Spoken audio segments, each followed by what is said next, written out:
Shabbat Shalom. All praises to the Most High in the name of His only begotten Son. Okay, guys, this video that I have for you, there's a reason why they took this book out. The ancient book of Gad the Seer. This book, it destroys so many doctrines, it's not even funny, but I'm not going to get into everything that it destroys. I'm going to get into, I guess, this book again in my next video. I might just record 2 videos in a row, but I'm going to make this a totally different video. So we're going to skip down to chapter 3. Chapter 3 is called the Moabite. So it's not a long book, so we're just going to read it. So chapter 3, the Moabite.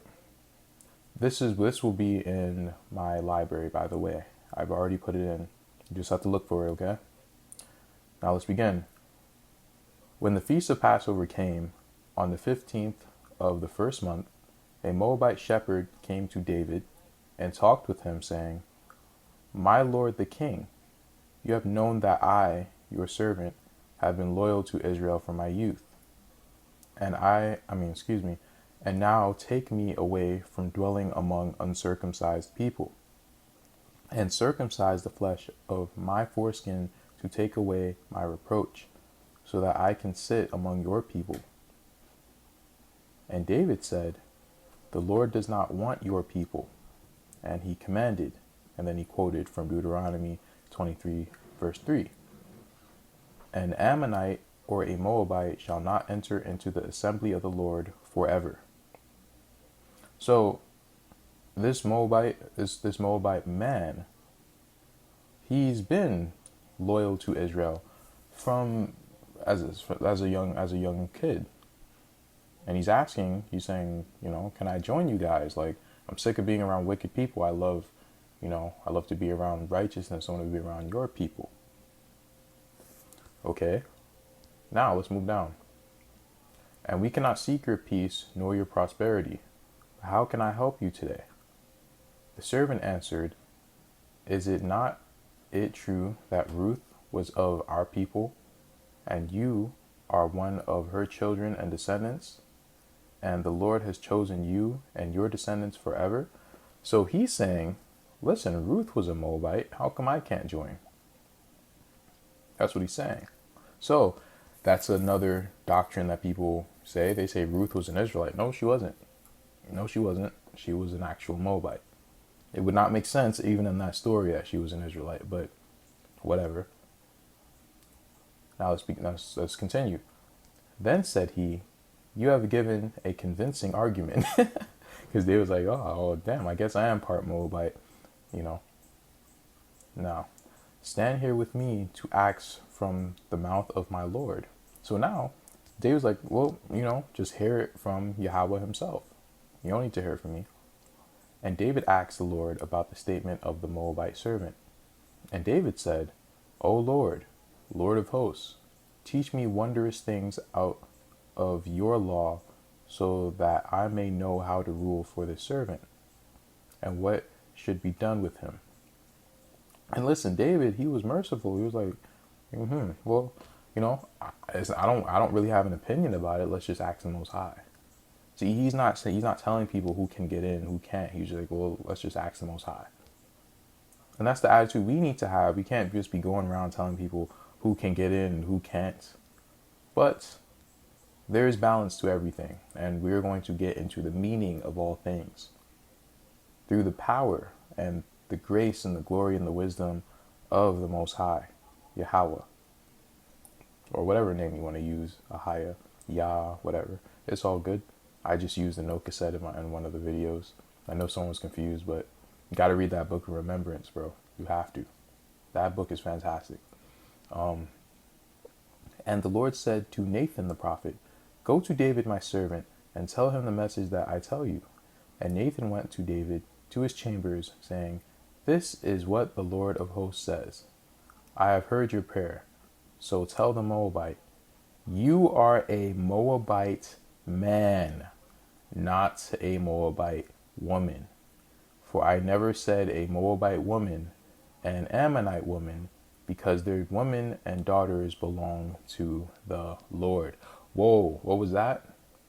So for the people who say that, oh, like you don't marry them, don't take daughters from them. We're gonna get into that too, because people misquote that, people misuse that, and they're not using that in the right context.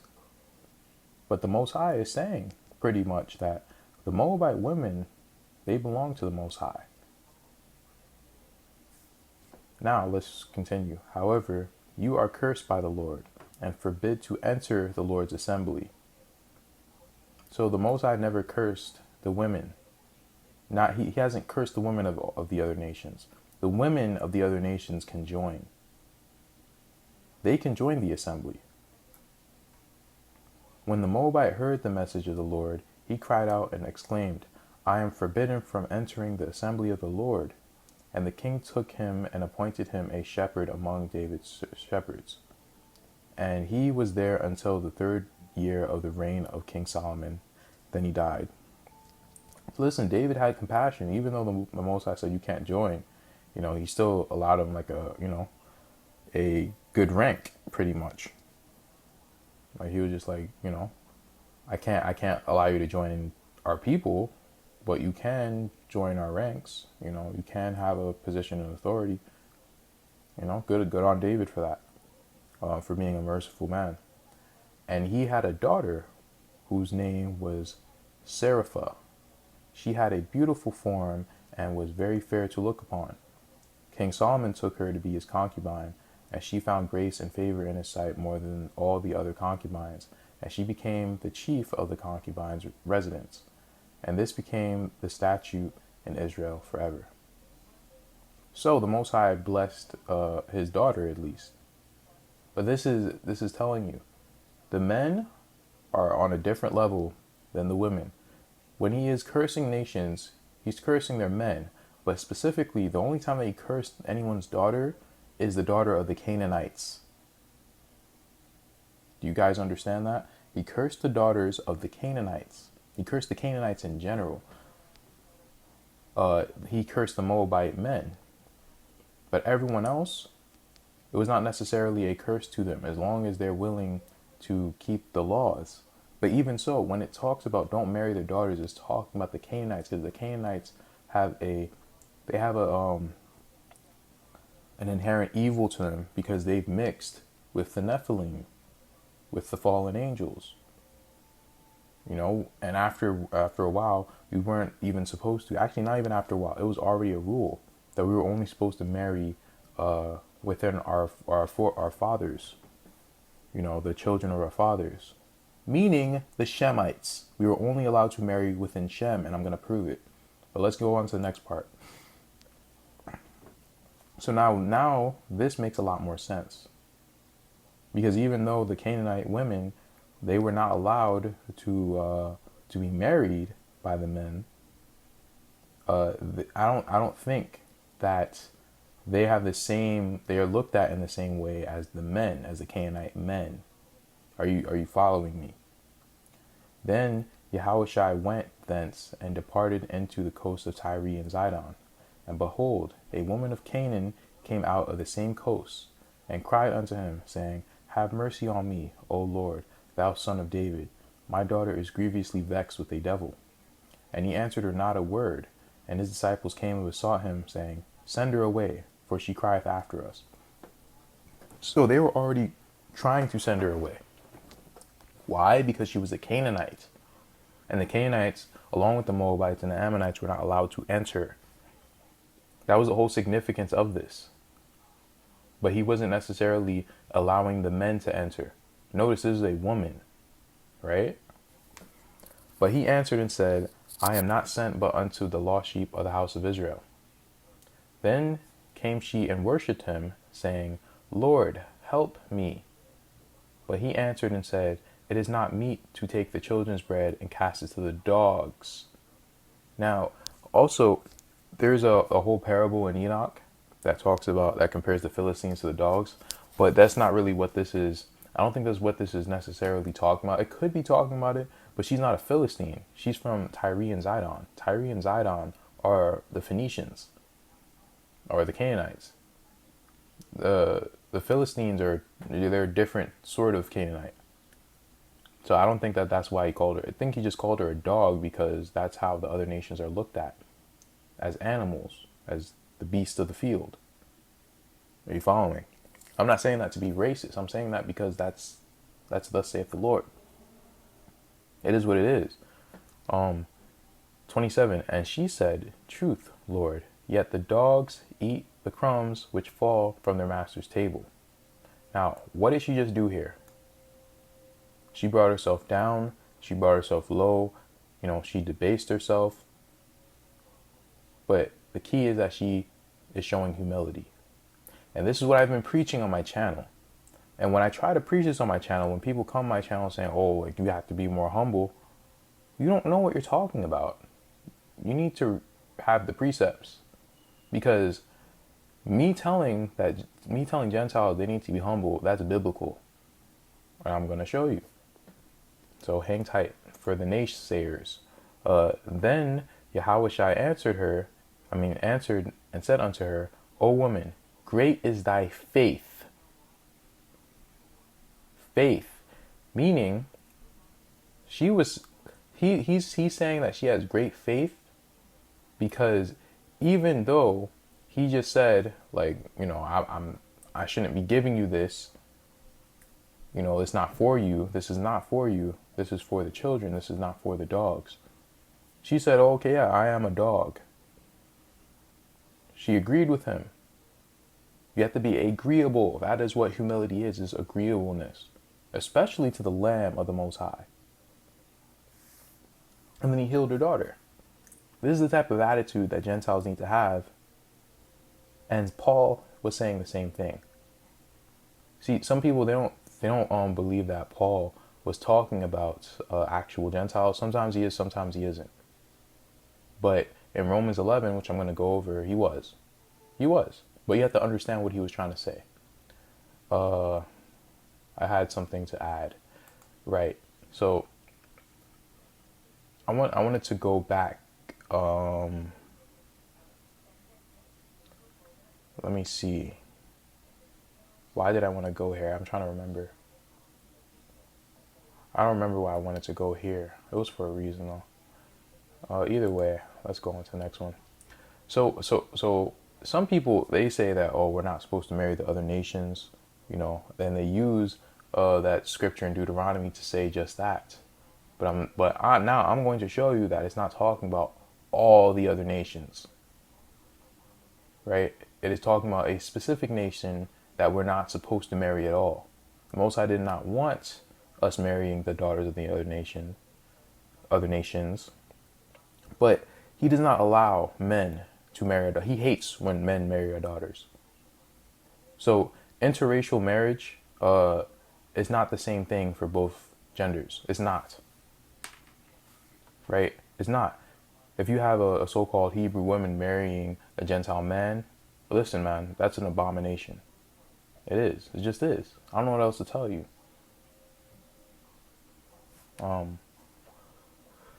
So let's read this verse. This is from, I don't know. This is in Jubilees. So if you could find this, just type in this verse. If any woman or maid commit fornication amongst you, burn her with fire. And let them not commit fornication with her after their eyes and their heart. And let them not take to themselves wives from the daughters of Canaan. For the seed of Canaan will be rooted out of the land.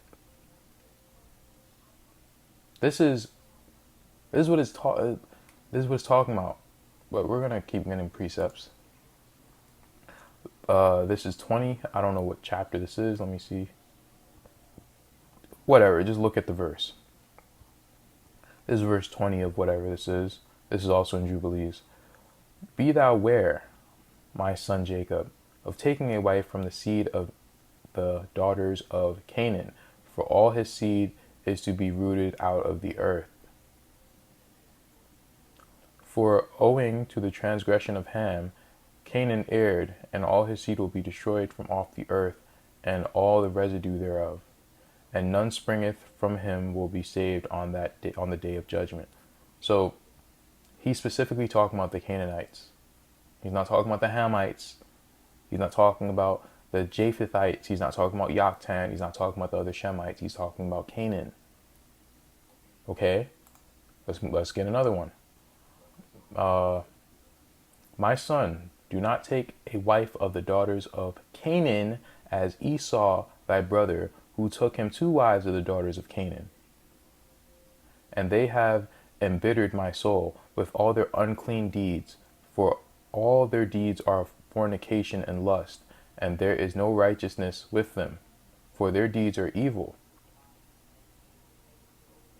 Now here's this. Now, my son, hearken to my voice, and do the will of thy mother, and do not take thee a wife of the daughters of Canaan. And do not take thee a wife of the daughters of this land, but only of the house of my father, and of my father's kindred. What is she talking about? Who was her father? She's talking about Abraham, and she's talking about his brethren. Meaning, only marry the Shemites. Okay? Now we're going to go through the list of,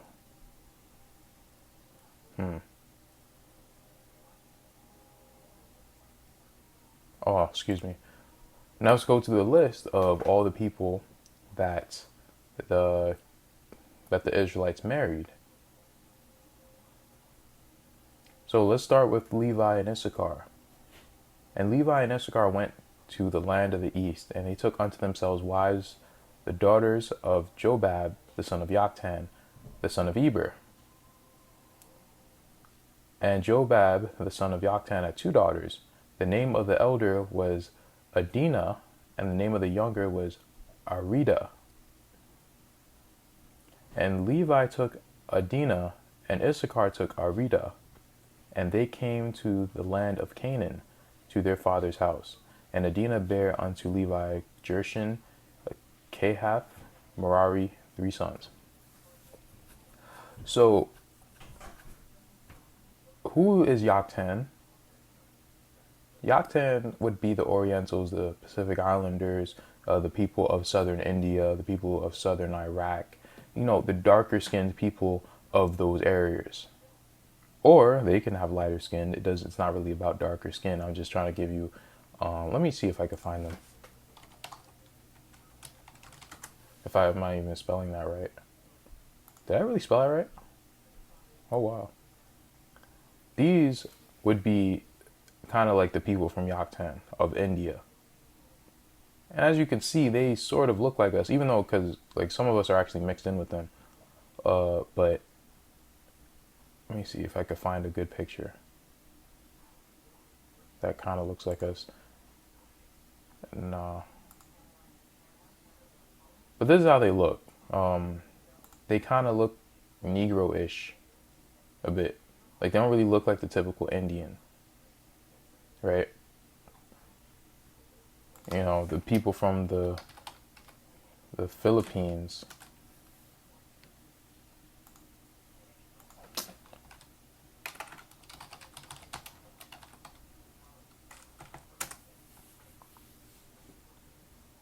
These are the Aboriginals of the Philippines.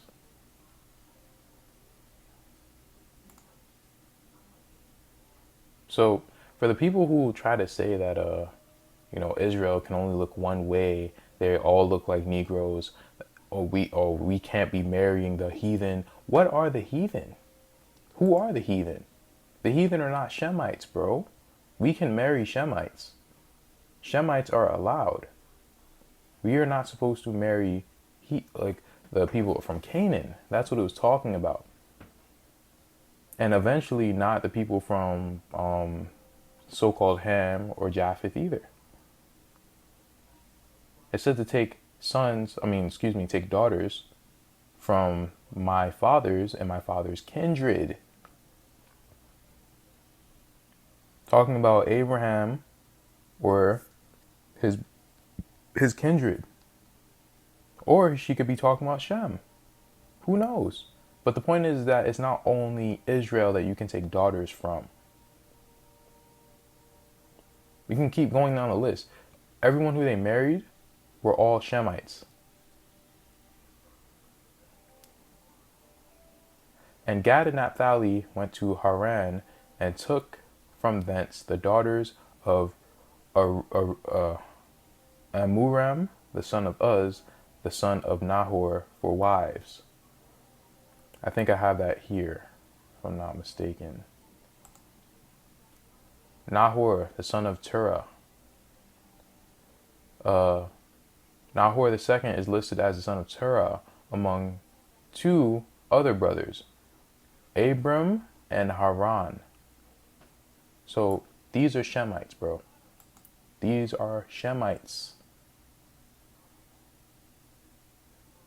And Asher went forth and took Adon, the daughter of Aphilal, the son of Hadad, the son of Ishmael, for a wife. So we married the Ishmaelites, we married Joktan, some of the Shemites, but we stayed within Shem. Right? We stayed within Shem. They did not necessarily have the same rules, so they're not necessarily going to look all one way anyway. But we're supposed to take from the seed line of Shem. That's what it was talking about. Let's go to Deuteronomy 7, starting at the first verse. When the Lord thy God shall bring thee into the land whither thou goest to possess it, and have cast out many nations before thee, the Hittites, the Girgashites, the Amorites, the Canaanites, the Perizzites, the Hivites, the Jebusites, 7 nations greater and mightier than thou. And when the Lord thy God shall deliver them before thee, thou shalt smite them and utterly destroy them. Thou shalt not make no covenant with them, nor show mercy unto them. Neither shalt thou make marriages with them. Thy daughter thou shalt not give unto his son, nor his daughter shalt thou take unto thy son. So he's talking about the Canaanites, right? That's what he's talking about. Now, when it comes to the daughters of the Hebrews, he did not want us giving our daughters away to the heathen. He didn't. And sadly, that is what Ephraim does. Ephraim, they love to give their daughters away to the heathen. That's what it's talking about in Hosea, where the nations are sucking up their strength and they don't even know it. When it talks about how they throw their daughters against the wall, it's talking about they give their daughters away to the heathens and they marry the heathens' daughters. That's what Ephraim loves to do. It's a sad thing. It's disgusting, honestly. And if I sound like a racist or a separatist, that's because this is how the Most High is. He is this way for a reason. This is not for no reason. For all you know, all of these people of this seed are inherently wicked and evil and will not repent no matter what. Now I remember why I went to Lamech. Now I remember. Let's read. And the roads and paths were such that no fowl knew, nor had vultures seen them. And upon these paths one could meet man, giant, or a son of God. For this was the time when sons of God came and mingled with the marked descendants of Cain and the line of Seth. And there was no righteousness in the marked bloodline of Cain until that time of Lamech, and there was none after. Now this book is kind of full of BS, I'm not going to hold you. Unless the book of Remembrance is BS, I have no idea. Either way, one of these books are not telling the truth. But I use this as a reference point. This is not the end all be all. But let's move down to Lamech seeks the descendants of Seth, the righteous line. As a young man, Lamech sought the descendants of Seth to learn how to worship the Lord. And all of the descendants of Seth, Jared, the father of Enoch, who was caught up, was the only one who would speak with Lamech. How can the Lord see favor in me? Lamech asked Jared. And Jared showed Lamech how to give praise and thanks and how to dress and burn sacrifice that pleases the Lord. So he taught him everything he knew, right? But even so, like, you guys can read the rest of this book. Even so, the Most High did not accept Lamech. And after Lamech was pretending for, a few years, or like 20 years or so, that's when he got tired of it and became the most wicked piece of what on the face of the earth. And you read about how wicked this dude was in the Book of Remembrance. This dude was beyond wicked. Disgusting. I'm getting mad because of what I've read in that book. Let me see if I have anything else before I go to the next part. No, but let's go to Romans 11, because there's some things that people aren't necessarily understanding here. So, Romans 11. I say then, hath God cast away his people? God forbid. For I am also an Israelite of the seed of Abraham, of the tribe of Benjamin. So, in this whole first part, he is talking about Israel by blood, by flesh. Right? But why would he be talking about Israel by flesh and then talk to Israel who is called Gentiles and are still by flesh? Like, he wouldn't be framing it in this way. Like, you'll skip down to verse 5. Even so, then at this present time also there is a remnant according to the election of grace. And even by grace, then is it no more of works. Otherwise grace is no more grace. But if it be of works, then it is no more grace. Otherwise work is no more work. Pay attention when he said about there is a remnant according to election of grace. There is a remnant of what? Of Israel. Of, Israel in the flesh. Right? That's what he's talking about. Why is he explaining this to them? Why would he explain that there is a remnant according to the flesh? He's saying it in like, this is what it is, but this is how it is going to be. It's kind of as how he's saying. He's setting it up for something. Right? He's talking about Israel in the flesh. And he said, even so at this present time, there's also a remnant. The reason why he's saying this is because back then they were doing the same thing they're doing today. They're trying to say, oh, we're all Israel. Israel's a spiritual thing. There is no more Israel. All that BS. I was just about to curse. And that's what the Christians say today. But Paul, he explicitly tells Christians or so-called Gentile followers of Christ how you need to behave if you want to be grafted in. He tells you. He tells you straight up.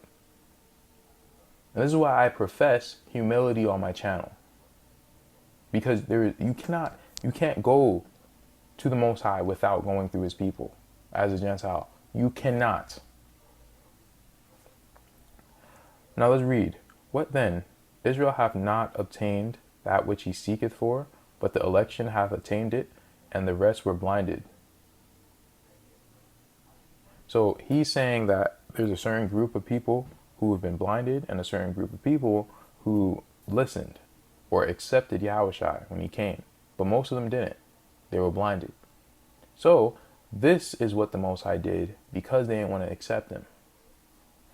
According as it is written, God hath given them the spirit of slumber, eyes that they should not see, and ears that they should not hear. Let's go to the precept of that, because I have an old Bible and I looked it up, what the precept was. And the precept was Isaiah 29:10. For the Lord hath poured out upon you the spirit of deep sleep, and hath closed your eyes, and the prophets and your rulers, the seers hath he covered. This is what he was talking about. He was talking about them not being able to know who Hamashiac is.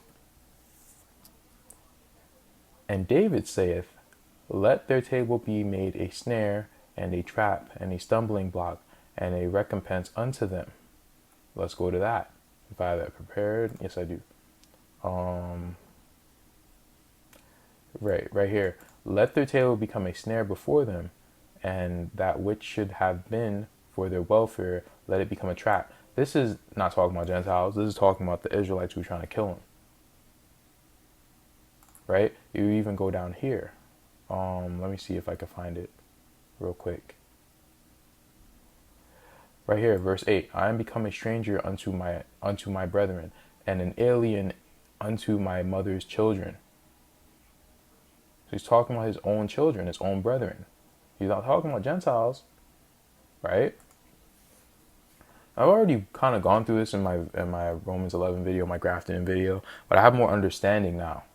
So I know what it's really trying to say now. Because before I was kind of listening to other people. Now I'm just breaking it down how the Most High showed me. Now 10.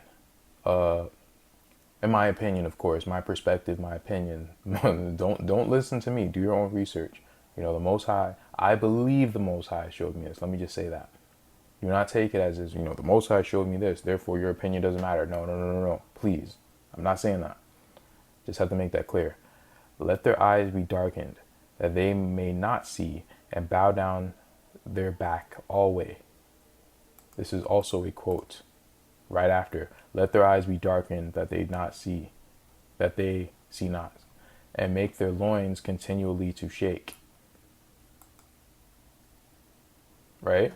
So he's kind of quoting David to talk about the enemies, because the enemies are the Israelites who are coming against Paul and what he's doing. Because these are the people who are still stuck in the so-called the temple, the Pharisees. They're holding on to the Old Testament or how things were before. They're holding on to their rulership, not really the Old Testament. They're holding on to their dominion, the Levitical dominion. They're holding on to it and they don't want to let go. Maybe that could be why Haiti suffers so much, because, you know, many of those people could be descendants of those same people. Because I do believe in reincarnation on this channel, and I'll do a video on that hopefully soon. There's just so many precepts I need to get in. It would be like a 3-hour video. I don't want to break it down because it has to flow. But anyway, I then say, have they stumbled that they should fall? So he's talking about the Israelites. So why is he saying they if he's talking to other Israelites? God forbid. But rather through their fall salvation has come unto the Gentiles, for to provoke them to jealousy. Now I've said this before. What is he talking about? Who is he quoting? This is who he's quoting. And they did not have this precept in that King James version, because this is not like, I'm pretty sure they wouldn't want to precept this because it's not a very nice thing. But they have moved me to jealousy with that which is not God, because they were following the Canaanites. They were worshiping idols and things of that sort. They have provoked me to anger with their vanities, their foolishness, their nothings. And I will move them to jealousy with those which are not a people. I will provoke them to anger with a foolish nation. What is this foolish nation? I think that this is the nation of Japheth, because Japheth's name means to be deceived. They are a foolish people. That is why I keep saying what I say. Now, if the fall of them be the riches of the world, and the diminishing of them the riches of the Gentiles, how much more their fullness? So he's saying here, so if the Jews physically fall, you know, everyone else is getting rich pretty much. You know, that from their fall comes the riches of the Gentiles. But because of their spiritual fall, now the Gentiles are going to eat spiritually as well. Right? He's saying that they have a chance to be, you know, more spiritual than the actual people. Why? Because the Most High is trying to get them to be jealous. He's trying to, you know, take away their birthright for a bit to show them, hey, you're not all that. That's what he's doing. And you have to realize why the Most High would do that. They killed his only begotten son, his favorite angel. You pick on someone's favorite child, you think that they're not going to let you off they're going to let you off the hook? Why would they do that? No, he's going to strip everything from you, and he's still merciful because he's still giving away back.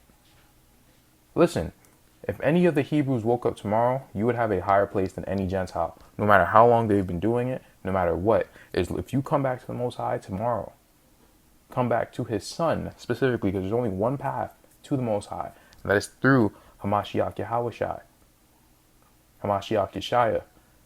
There's only one path. If you go through him, you have any, like your position will be higher than any Gentile. These are adopted kids. He wants his children. Do you not understand that? If by any means I may provoke to emulation them which are my flesh, and might save some of them. So he's saying, I will provoke them to assimilate to Yahawahshi, Hamashiac, Matzah the Lamb of the Most High, the only begotten Son. He's saying, if I strip everything from them and, give their birthright to the Gentiles, then hopefully they will turn back to the Most High. They will turn to his Son as the Savior. For the casting away of them be the reconciling of the world. What shall the receiving of them be, but life from the dead? So now he's going to go into the whole grafting process, right? Now, I don't really understand this part, like with the fatness of the olive tree and the first fruits, be holy, the lump is also, I'm not sure what that means. But let's go to verse 18. Boast not against the branches, but if thou boast, thou bearest not the root, but the root tree. Who are the branches? We are the branches. The Israelites are the branches. The tree is Hamashiac. The grafts are whoever else. So he's telling you, do not boast against the branches. Meaning, if you are, keeping the Most High's laws, you've turned to Christ or whatever, but you're boasting against the people on the street, calling them a hate group, calling them this, calling them that, acting like, what's that dude? Moses Malone, Post Malone, that idiot. You acting like him, you're not going to get accepted. He doesn't want you. You understand? This is why I keep saying you have to be humble. You can't talk about the Israelites at all. Just don't say anything. You don't have a right to do that. You really don't have a right. Like, you don't understand the hierarchy. But I'm going to go into that. Thou wilt say then, the branches were broken off, that I might be grafted in. Well, because of the unbelief they were broken off, and thou standest by faith. So he's saying, listen, you don't make yourself high and mighty now. Don't say, well, we can get grafted in by ourselves. No. You need branches. And he's saying, well, they were only broken off because of their unbelief. They can be attached right back on. Right? You cannot have how are you going to graft a little piece of tree into a whole root? Like, you can't do that. You have to have a branch, don't you? That's what he's trying to say. That's what he's saying. Be not high-minded, but fear. Do not try to talk against them, saying what you have and what they don't. You have to understand who your lords are. And until judgment day happens, they are your lords. They have a higher position than you, potentially. So do not be high-minded. Just be fearful. Be humble. Be like this woman. That's like you going to a job interview and you don't even have an appointment. They didn't ask you. They didn't really like your resume, but you're showing up and begging for a job, and they're like, you know what? They feel bad for you, and they give you an interview. How do you feel? How do you sound going there saying, well, like acting high and mighty, saying, well, I deserve to be here. My resume was good enough. Who are you to say your resume was good enough? What are you talking about? So I just wanted to bring your attention to that, to some of the lessons that I got from this. And this was literally just one piece, but it showed so much, showed a lot, right? I'm going to get into this again. I don't know if I'm going to do a whole nother video because my voice kind of hurts right now, but definitely you guys need to check this book out. I'm going to go over it anyway. Shalom.